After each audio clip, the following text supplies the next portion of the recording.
Greetings and good evening, my fellow citizens of the blood. We are once again burning away the shroud of kindred lies to reveal to you the truth. Tonight, we have a real treat for you.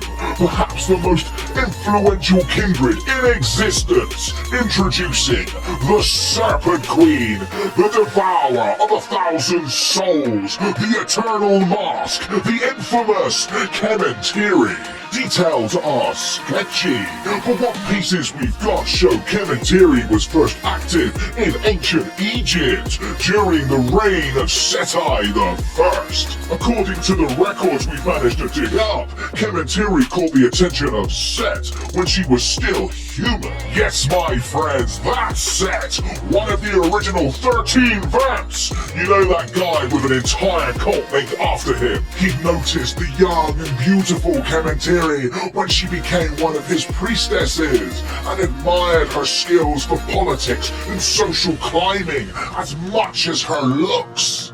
He decided to use her as his plan within the ranks of the cult of Isis, his sworn enemies and keepers of the true secret of immortality, the spell of life. Set really wanted that spell of life. Kemintiri did as she was told and infiltrated the cult of Isis, spending the next decade studying magic with them.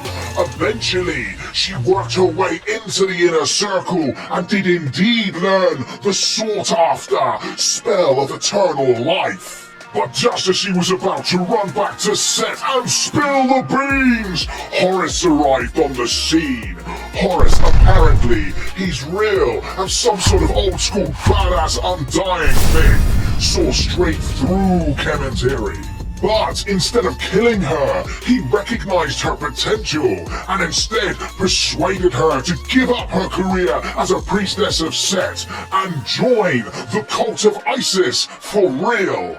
What's more, to protect her from Set, he blessed her with magic that made her both immune to the blood bond and immune to domination. Not too shabby. Set was furious. One of his favorite servants had betrayed him, which he couldn't let slide. He also really wanted the spell of life, so he hatched a plan. Set prophesied to Kemintiri that she would fail and be captured. After having arranged her failure and capture months in advance, he was proven right, of course. What a lovely guy.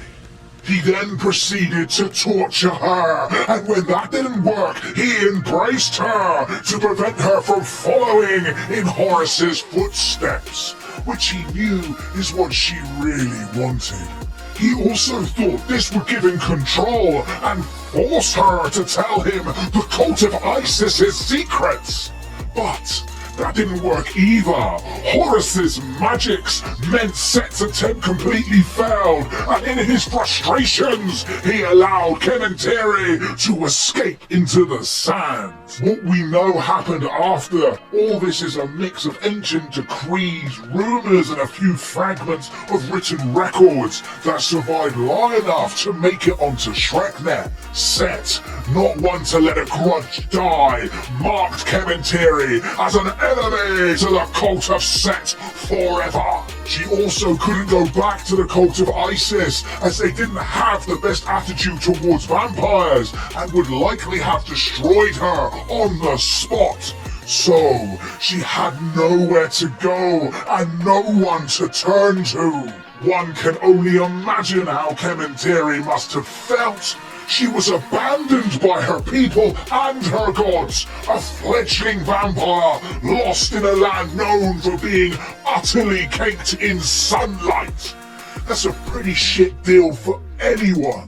Kemintiri apparently wanders the desert for the next few centuries, slowly losing her grip on her sanity and her beast, until eventually the Wosel claimed her. Tales of a rabid beast destroying entire caravans and turning the sands red with carnage. regularly until they suddenly go quiet. As far as we can work out, she next pops up in some patchy records from an ancient bloodline called the Children of Osiris, another of Set's enemies. Apparently, they found her roaming the deserts and took pity on her and forced her into torpor. They slowly helped her back to sanity using some weird blood magic and a lot of patience. It wasn't perfect. Seemingly, she'd lost a lot of her memories, including some pretty major ones, though the details are sketchy at best. Sadly for them, a relapse saw her frenzy and murder a whole load of their priests before she vanished again. A few centuries passed with no one seeing or hearing anything about her, and then she reappears, this time with Mithras of all vampires. According to ancient Latin texts, Kemintiri gets referenced travelling to Rome and later London with the blood god Mithras. Apparently, the two had become close over political intrigue, ballroom dancing, and beating up on random neonates. Seeing some parallels here? Sadly, the lure of her past was too strong. Kemintiri ventured back to Egypt a few centuries later in search of what she'd lost, as well as seeking revenge against her sire. Unfortunately for her, she found Toiret, Set's eldest child and blood sorcerer supreme. Toiret was not pleased with Kemintiri's presence in her domain, so they solved things old school with a massive magical duel. Toiret and her Setite sorcerer packed up dancers, kicked Kemintiri's ass right into the Red Sea.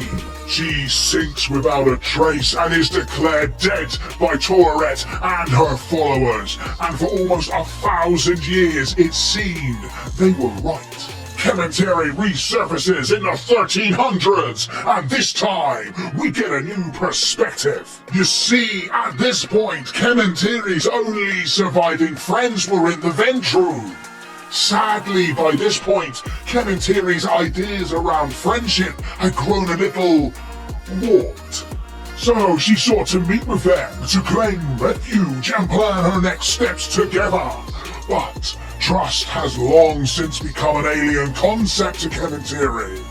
Kemintiri, fearing she was being watched, decided to infiltrate the domain of her host, Lord Rimon, by taking the nuclear option. She slew Lord Rimon and assumed his identity. Seizing his pawns, she used them to destroy several of Set's founding temples and siphon off a little of that fabled Ventru wealth to fund some of her side projects. This almost immediately raised suspicion. Some careful digging later, and the jig was up.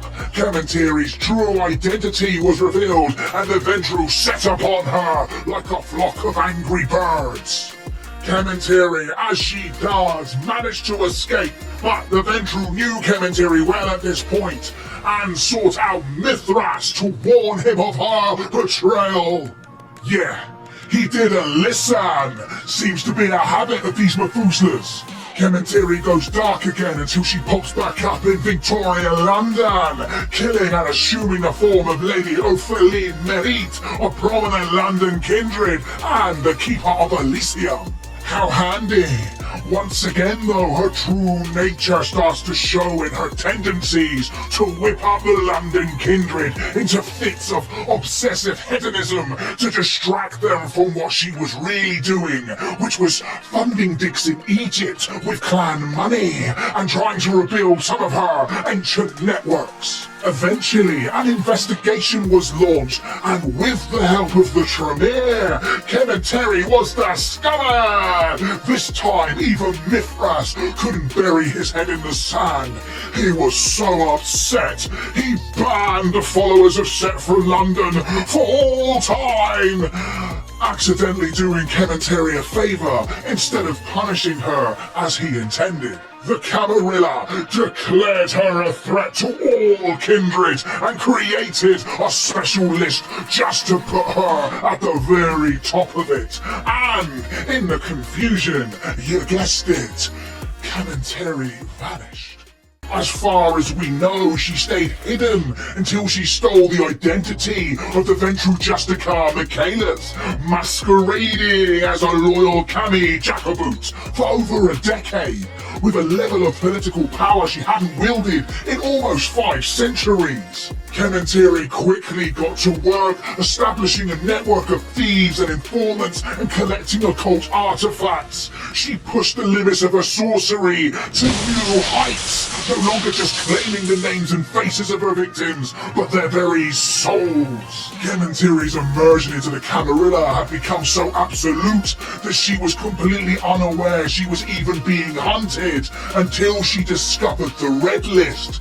If you've heard our chat about Lucinde, you'll know how that worked out. After she got outed by the Ventru for killing and impersonating their Justicar, Kemintiri yet again went to ground, only showing up very recently again in London, which begs the question, did she ever leave? This time she has a Montgomery Coven at her side, a Diabolist displaying far greater power than their age would suggest. The only other event that we can trace Kemintiri to might be her most audacious of all though, when she stole perhaps the most valuable item in all kindred society, an elder gangrel's named Beckett's diary. The diary is rumoured to detail kindred secrets from all over the world, as well as having a glimpse of the future. But why? Why steal the diary? Why set up a small army of smugglers, spies and informants? Why fund digs in Egypt, India and Asia? Why team up with a suspiciously powerful Diabolist? And why keep turning up in London, a place you're known and wanted? If you don't understand, that's fine. You're not meant to. It's 1,001 puzzle pieces set over the course of 3,000 years based on equal parts premonition and spontaneous opportunity. The minds of ancients don't work like ours, and they use that. So what does Kemintiri want? What is her ultimate goal? That, my fellow citizens of the blood, is the million-dollar question.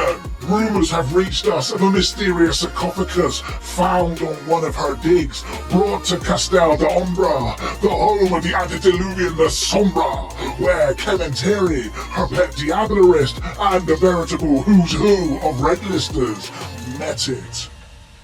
And we here at the Red Question have no idea what happened next. What we do know is that all hell broke loose, that even the castle itself began to stir, the violence waking something up. Perhaps it was the La Sombra, or the creature he became, or maybe it was the castle itself, who knows?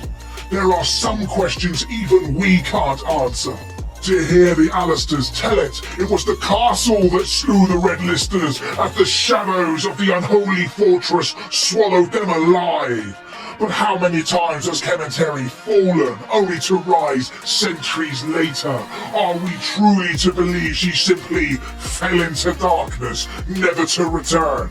I doubt even she would be so cliché. And what of the sarcophagus? What, or rather, who was inside? Whatever it was, it's out here now with us. If the rumors are true, the antediluvians are real and they're back. Why do you think Kemintiri began this mad struggle in the first place? Why else do you think the beckoning started? You thought the elders were just going on a vacation to the Middle East.